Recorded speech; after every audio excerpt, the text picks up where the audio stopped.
இன்னைக்கு சௌந்தர்யாவுக்கும் தீபக்குக்கும் ஒரு முறைச்சலாகி ஒரு சண்டையாச்சு, ஃபைட் ஆச்சு இல்லைங்களா? இதுல வந்து தீபக் மேல தப்பா, சௌந்தர்யா மேல தப்பா அப்படிங்கிறத இந்த வீடியோவில் நம்ம பார்க்க போறோம். அதுக்கு முன்னாடி ஒரு சின்ன ஒரு விஷயம் வந்து எப்படி சொல்றது, டிஸ்க்ளைமர் அப்படின்னு சொல்ற மாதிரி ஒரு சின்ன விளக்கம் கொடுத்துட்டு அப்படின்னா இது கரெக்டாக இருக்கும்னு நினைக்கிறேன். அதாவது சௌந்தர்யாவுக்கு வந்து பார்த்தீங்கன்னா ஆக்டிடியூட் அப்படின்னு சொல்லுவோம் இல்லைங்களா? அதாவது ரியாக்ஷன் பண்ணுறது அப்படிங்கிறது சில இடத்துல சில ரியாக்ஷன் மூஞ்சியில் காட்டுறதெல்லாம் ரொம்ப அழகாக க்யூட்டாக இருக்கும். சிலதெல்லாம் வந்து பார்த்தீங்கன்னா பட்டு எரிச்சலாக இருக்கும், செம்ம கேவலமாக இருக்கும். க்யூட்டாக இருக்கிறதுங்கிறது ரசிக்கலாம், அதுக்குன்னு பல ரசிகர்கள் இருக்கிறது. அதில் என்ன சொல்கிறது, இப்போல்லாம் வந்து பார்த்தீங்கன்னா நானே கூட சில வீடியோலாம் போட்டிருந்தேன், 2-3 வீடியோ வந்து பார்க்க பார்க்க சௌந்தர்யாவே பிடிக்க ஆரம்பிச்சிட மாட்டேன் இருக்குது. அதனால தான் இவ்வளோ தூரம் ரசிக்கிறாங்களா நிறைய பேர் அப்படின்னு கூட நான் வீடியோ போட்டிருந்தேன். அதெல்லாம் ரசிக்கிற மாதிரி இருக்கும். ஆனால் சில பேர்த்துக்கிட்ட பேசுகிறப்போ சில ரியாக்ஷன்லாம் பண்ணுறாங்க பார்த்தீங்களா, சி அப்படின்லாம் ஒரு மாதிரி எனக்கு அது பண்ண தெரியல. அந்த மாதிரிலாம் பண்ணுறத என்ன சொல்கிறது, இவ்வளோ அழகான ஒரு ஃபேஸில் ஒரு மோசமான கேவலமான என்ன சொல்ற ஒரு கழுசடையான ஒரு கேரக்டர் பண்ணுனா எப்படி இருக்குமோ அந்த ரியாக்ஷன் தான் சௌந்தர்யா கொடுக்குறது.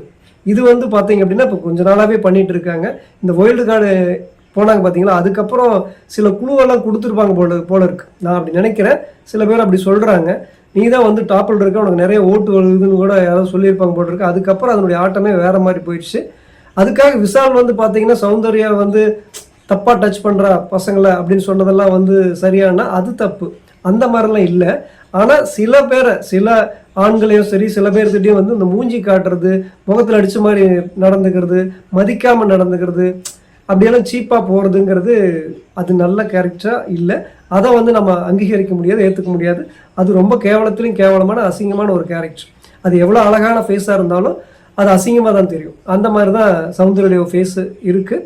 இது வந்து பார்த்தீங்க அப்படின்னா இந்த ஒரு 2 நாளைக்கு முன்னாடி கூட வந்து பார்த்தீங்கன்னா காஞ்சனா மாதிரி போய் வீட்டை தாண்டி போய் அப்படி என்ன சொல்கிறது, போன சீசனில் அர்ச்சனா மாதிரி ஒரு கெட்டப் போட்டு அர்ச்சனா ஒரு ரோல் ஒன்று பண்ணியிருந்தாங்க. அந்த மாதிரி கால் மேல் கால் அப்படி போட்டு இப்படி உட்காந்துட்டு சோறு தின்னுட்டு காஞ்சனா மாதிரி பண்ணிட்டு இருந்ததுங்கிறதெல்லாம் ரொம்பவே தவறான ஒரு விஷயம். அங்கே வந்து ஏன்னா ஒரு பசங்க டீமே மதிக்காமல், கேப்டனை மதிக்காமல் எவ்வளோ நேரம் தான் இதுக்காக பேசிகிட்டு இருப்பீங்க. அந்த 30 நிமிஷம் 15 நிமிஷம் ஒரு விஷயம் இருக்குது பார்த்தீங்களா, அதுக்காக போய் உட்கார்ந்ததுங்கிறதே வந்து ஆல்ரெடி பசங்க ரொம்ப காண்டில் இருக்காங்க.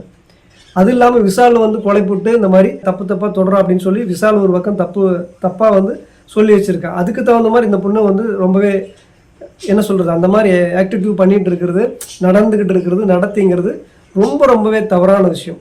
ஆனால் இன்றைக்கி நடந்த அந்த ஒரு டாஸ்க்குன்னு கூட இல்லை, ஒரு விளையாட்டு டிக் டிக் யார் இது, நான் தான் திருட, என்ன கலர் வேணும் அப்படின்னு சொல்லி நம்ம ஒன்று விளையாடுவோம் பார்த்தீங்களா, ஒரு சூப்பரான ஒரு விளையாட்டு.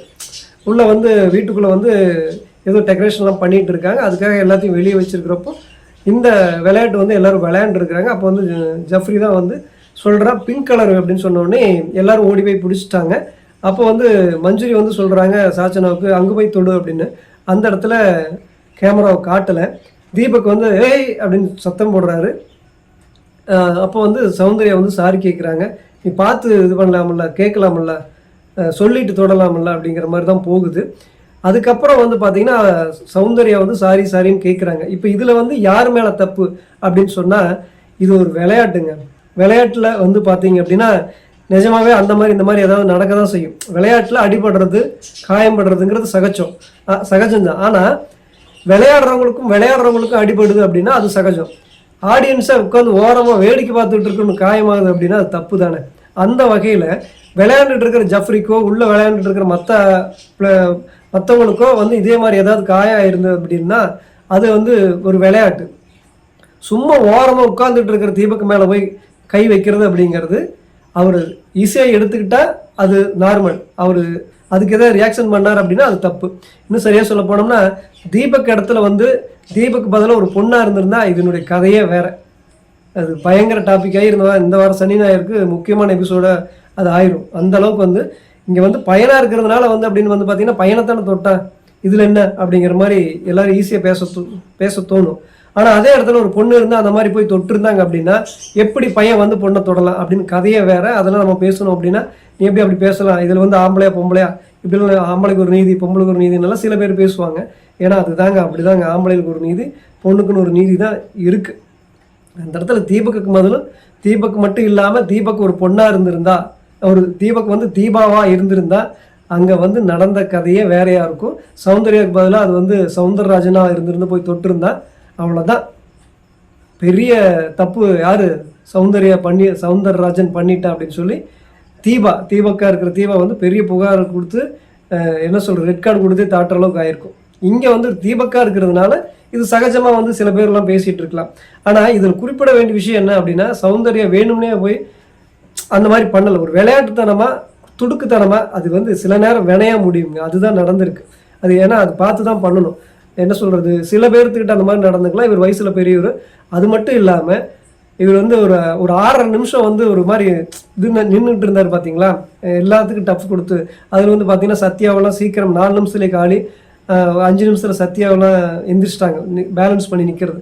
அந்த மாதிரி பேலன்ஸ் பண்ணி நின்றதில் 6.5 நிமிஷம் நின்று மனுஷன் தீபக். அதனால வந்து அவருக்கு ஆல்ரெடி உடம்பு ஃபுல்லாக வலி.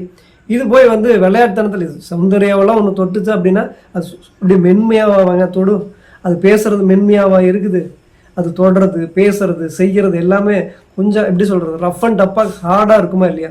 அப்போ போய் தொடுறது கூட எப்படி இருக்கும், ஹார்டாக தான் இருந்திருக்கும். அது விளையாட்டுத்தனமாக துடுக்குத்தனமாக பண்ணுறவங்க அப்படி ஓவராக தான் பண்ணுவாங்க. ஏன்னா சொல்லவே வேண்டாம், சௌந்தர்யனுடைய ரியாக்ஷன் எப்பவுமே கொஞ்சம் ஓவராக தான் இருக்கும், நடவடிக்கையும் ஓவராக தான் இருக்கும். அந்த மாதிரி போய் ஓவராக தொட்டிருப்பாங்க.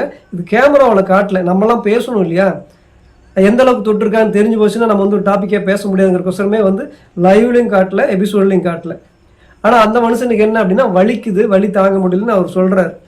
அப்போ ரஞ்சித் சொல்கிறார், இந்த 6.5 நிமிஷம் நீங்கள் வந்து அந்த இது மாதிரி பேலன்ஸ் பண்ணியிருந்தீங்களா அதனால வலியா அப்படிங்கிற மாதிரி பேசுகிறாங்க. அதுக்கப்புறம் லைவ்லேயே கட்டு என்ன அப்படின்னு வந்து பார்த்தீங்கன்னா, அதுக்கப்புறம் வந்து எப்படி நீங்கள் அப்படி பேசலாம் அப்படின்னு சொல்லி சௌந்தர்யா கேட்குறாங்க. ஆமாம் நான் அப்படி தான் பேசுவேன், கொஞ்சமாவது மேனஸ் வேண்டாமா அப்படின்னு சொல்லி பேசுகிறாரு. அதுக்கப்புறம் திருப்பி வந்து அதுக்கு முன்னாடி சாரி கேட்க இந்த விஷயத்தில் தெரியாமல் தொட்டுருச்சு.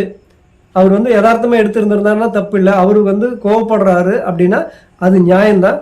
அப்போ இந்த பொண்ணு என்ன பண்ணணும், கடைசி வரைக்கும் மன்னிப்பு மட்டுமே தான் கேட்டுருந்துருக்கணும். மேனஸ் இல்லையா அது இல்லையா அப்படின்னா ஒருத்தன் என்ன சொல்கிறது வழியில் காயத்தில் கத்த தான் செய்வான். அதே சௌந்தர்யாவுக்கு இருந்திருந்தாலும் அதே தான் நடக்கும். அது நானாக இருந்தாலும் அதே தான், நீங்களாக இருந்தாலும் அதே தான். வழியில் எத்தனை பேர் எவனாக இருந்தாலும் கத்துவான். அது வழி தாங்க முடியாமல் அவர் கத்துறாரு, கொஞ்சமாவது மேனஸ் இல்லையா அப்படின்னு சொல்லி கேட்கறதுக்கு உங்கள் மேனஸை நீங்கள் வச்சுக்கோங்க, உங்களுக்கு மேனஸ் இல்லையான்னு திருப்பி பேசுறதுங்கிறதெல்லாம் அந்த பொண்ணை ரொம்ப ரொம்ப ரூடாக ரஃப்பாக எவ்வளோ அழகாக இருந்தாலும் மோசமாக காட்டுச்சு அப்படின்னு தான் சொல்லணும்.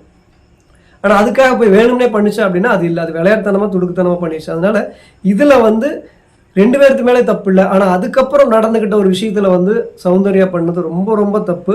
ஏன்னா திருப்பி கடைசி வரைக்கும் வந்து மன்னிப்பு தான் கேட்டிருக்கணும், சாரியே தான் கேட்டிருக்கணும். அதுக்கப்புறம் வந்து நீங்கள் உங்கள் மேனஸ் வச்சுக்கோங்க இது ஆஹா அப்படின்ட்டு ரொம்ப அப்படின்ட்டு போகிறதுங்கிறதெல்லாம் ரொம்ப கேவலமாக ஒருத்தர் வந்து இன்சல்ட் பண்ணுறது. ஒருத்தர் வந்து அவமரியாதை பண்ணுனா அப்படின்னா அது எப்படி, அது நியாயமான விஷயமா இருக்குமா? அந்த வகையில் இந்த இடத்துல அதிகபட்சமாக தீபக் வந்து கொஞ்சமாவது மேனஸ் வேண்டாமா, பார்த்து நடந்துக்க மாட்டியா, கேட்டு செய்யலாம்ல அப்படின்னு சொல்கிறது, எதுவாக இருந்தாலும் என்ன பர்மிஷன் கேட்டு தான் தொடரணும்னு சொல்கிறதுங்கிறதெல்லாம் அவர் மறுக்கவே முடியாது. அது அவருடைய என்ன சொல்கிறது அவருடைய உரிமை. எல்லாருமே விளையாட்டுத்தனமாக இருந்துட மாட்டாங்க. அவர் வயசில் பெரியவர், கரெக்டாக தான் இருப்பாங்க. அவர் ஆல்ரெடி ஏதாவது ஒரு பொண்ணுக்கிட்ட போய் அவர் விளையாண்டு பார்த்துருக்கீங்களா?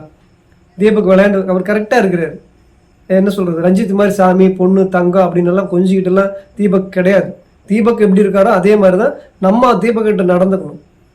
நீங்கள் எப்படி நடந்துக்கிறீங்களோ அதைத்தான் ரியாக்ட் பண்ணுவாங்க. நீ வந்து ரொம்ப மோசமாக நடந்துட்டீங்கன்னா மோசமாக தான் பதில் வரும். அந்த வகையில் சௌந்தர்யா பண்ணினதுக்கு தீபக் வந்து திருப்பி மேனஸ் இல்லையான்னு கேட்டது சரிதான். அதுக்கு கடைசி வரைக்கும் மன்னிப்பு கேட்டு சாரியோடு தான் முடிச்சிருக்கணும் சௌந்தர்யா. அதை விட்டுட்டு திருப்பி வந்து ஓவராக பண்ணி இன்னும் 4-5 நாளாகவே வந்து பார்த்தீங்கன்னா அது பண்ணுற அட்டூழியை ரொம்பவே தாங்க முடியல. ரொம்ப ரொம்ப எரிச்சலாக இருக்குது. இந்த வகையில் வந்து பார்த்தீங்கன்னா சௌந்தர்யா பண்ணுறது நான் தான் ஆல்ரெடி சொல்லிட்டேன், எவ்வளோ அழகான ஃபேஸாக இருந்தாலும் அந்த ரியாக்ஷன் வந்து அழகான விஷயமா இருந்தால் மட்டும்தான் அது அழகாக இருக்கும். மனசுக்குள்ளே வந்து ரொம்ப கேவலமான ரூடான ஒரு விஷயத்தை வச்சுட்டு பண்ணணும் அப்படின்னா அந்த முகம் அசிங்கமாக தான் தெரியும். அந்த அசிங்கத்தை தான் இப்போ இந்த ஒரு 4-5 நாளாகவே பார்த்துட்டு இருக்கிறோம். அந்த விஷயத்தில் இதுவும் ஒன்று அப்படி தான் நான் பார்க்குறேன். மற்றபடி இது வந்து ஒரு விளையாட்டுத்தனமான ஒரு விஷயம். அந்த விளையாட்டுத்தனத்தில் ஒரு சீரியஸாக வினையாக முடிஞ்சிருச்சு. அது வந்து நடக்க தான் செய்யும். விளையாட்டு பிள்ளைங்க எப்போவுமே விளையாட்டு சில விஷயத்தை கொண்டு வந்து சேர்க்க தான் செய்வாங்க. அந்த வகையில் சௌந்தர்யா பண்ணது யதார்த்தமாக பண்ணினது தான். அது தப்பாக போயிடுச்சு அப்படிங்கிறப்போ திருப்பி வந்து நிதானமாக சாரி கேட்டு மன்னிப்பு கேட்டு கடைசி வரைக்கும் மன்னிப்பை தான் கேட்டிருக்கணும். அதுக்கப்புறம் ரொம்ப ரூடாக நடந்துக்கிட்டது அப்படிங்கிறது இதுதான் ஒரிஜினலாக சௌந்தர்யானுடைய கேரக்டர். இதே மாதிரி போயிட்டு இருந்துச்சு அப்படின்னா நிஜமாகவே முகஞ்சொலிக்கிற மாதிரி பிடிக்காம போயிடும். எவ்வளோ தான் ரசிக்க முடியும் அந்த அழகான முகத்தை? அழகாக செஞ்சால் மட்டும்தான் ரசிக்க முடியும். அசிங்கமாக செஞ்சால் எந்த அழகான மூஞ்சியும் ரசிக்க முடியாது. அந்த வகையில் சௌந்தர்யா பண்ணது என்னை பொறுத்த வரைக்கும் ரொம்பவே தவறான விஷயம்.